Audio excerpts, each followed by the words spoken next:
walaal saddex duco ha ilaawin marka aad sujuudsan tahay. saddexdaa duco haddii aad laasimtid oo aad mar walba la timaadid, ilaahay subxaanahu wa tacaalaa adduunka kan waxa yaalla oo dhan wuu kuu qorayaa.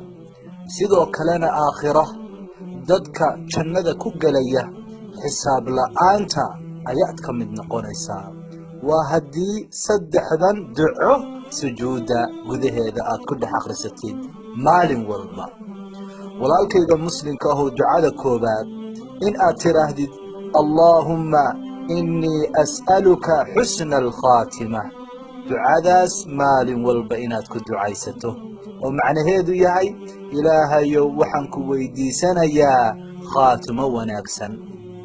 ducada labaad allaahumma arzuqnii tawbatan nasuuxatan qabla almowt. ilaahayow igu arsaaq tawbo dhab ah inta aanan dhiman ka hor ilaahayow toobo dhab ah oo nasuuxa ah ilaahayow igu arsaaq.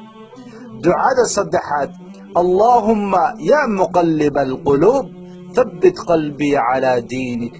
allaha quluubta gadgadiyow qalbigayga ku sug diintaada. allaahu akbar. walaalkayga muslimka ahow saddexdaa duco haddii aad maalin walba la timaadid, adduunka ilaahay subxaanahu wa tacaala muraadadaada oo dhan ayuu kuu sahlayaa.